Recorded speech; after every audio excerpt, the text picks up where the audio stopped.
A Pennsylvania woman tried to goose-step her way into the hearts of MAGA minions by imitating Elon Musk's Nazi salute on TikTok, but the big boot of the internet had very different plans for her. I have the full story and video for you next. It feels like almost every day, Donald Trump or Elon Musk says or does something blatantly racist, and we report on it just like we did when Elon celebrated Donald's first day with a contrived Nazi salute. But when it happens, there are no consequences for elite perpetrators like Trump and Musk. It's as if a reset button is hit, life goes on, and they continue until they feel the urge to do it again. However, when a civilian is inspired by their actions and tries to replicate them, they quickly realize they do not have the same shield of invincibility. Their impulsive hubris turns into a life-altering blunder. Today, that person is Laura Smith, a Trumper from Pennsylvania. In just a minute, I'll share the video she posted and the consequences she faced. But first, I want to update you on Elon Watch as he delivers a message of let's move on to a far-right group called AfD.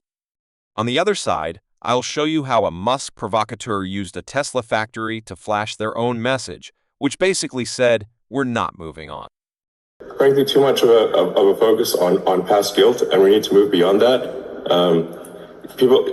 Children should not be guilty of the sins of their parents, or even let alone their parents, their great-grandparents, maybe even. Thank you for making it happen. Thank you.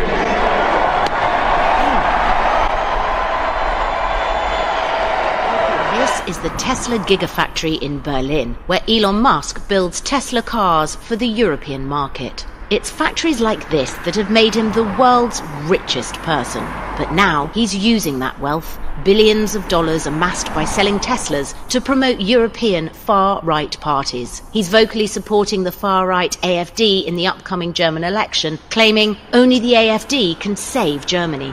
The AfD is so far to the right that France's national rally leader, Marine Le Pen, will not work with the party. Members of the AfD use Nazi slogans, constantly spread disinformation, and trivialize the Holocaust. In a conversation on Twitter, Musk and Alice Weidel, the leader of the AfD, both spread misinformation and falsified history. Musk claimed that Weidel is the most popular candidate for German Chancellor, when in reality polls put her fifth. Musk also claimed the AfD is the most popular party in Germany. A complete lie. Weidel declared to Musk that Hitler was not right-wing or a conservative, but was a communist, a claim to which Musk said, very much so, and yeah. In reality, the Nazis were an extreme right-wing, racist and anti-Semitic party that murdered 6 million European Jews. Musk has called Angela Merkel Angela Merkel.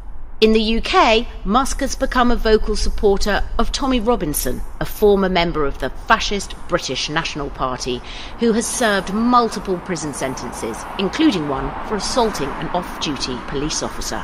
Robinson, a football hooligan, is the founder of the far-right English Defence League. He has a history of violence and has been filmed attacking people on multiple occasions. He is currently in jail after being ordered by a judge to stop spreading entirely false claims about a 15-year-old refugee who had been attacked by another teenager at school.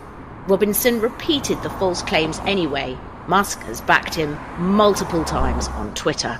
In recent weeks, Musk also came to the defence of Andrew McIntyre, a British neo-Nazi who was a key architect of racist riots that rocked the UK last summer. McIntyre set the time and location for the initial riot that targeted a mosque, drawing a red circle around it and adding the message, "Time for war."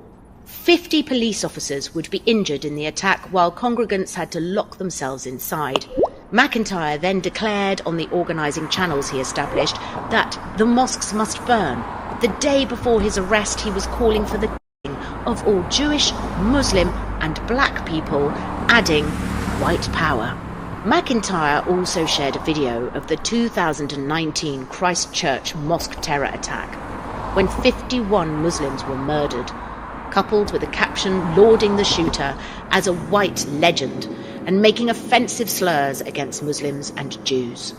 When he was arrested, a knife was found hidden in the boot of his car, And when his home was searched, officers found weapons and a copy of Hitler's Mein Kampf. McIntyre used Telegram to encourage rioting, but Musk took to Twitter to bemoan McIntyre's 7-year prison sentence for organising the riots using social media. Musk also interacted positively on Twitter with Austrian far-right activist Martin Sellner. Sellner's identitarian organisation previously received a €1,500 donation from the Christchurch attacker. Sellner and the shooter exchanged friendly emails before the atrocity, with Sellner inviting the man to join him for a beer or coffee if he ever came to Austria. Sellner denies knowing what the man was planning. When Sellner last year complained on Twitter about being detained by Swiss police at a talk he was giving about what he calls remigration, Musk asked, "Is this legal?" Then there was Norway. Musk has shared a post comparing the country to the USSR. And Italy. He's called on Italian judges to be fired. And the Netherlands. Musk said the Netherlands will die out by its own hand in a Twitter conversation with far-right Dutch leader Geert Wilders. European democracy is being threatened by the world's richest man. But Elon Musk's wealth and power is in large part based on the value of Tesla. When you buy a Tesla, you're backing a far-right activist.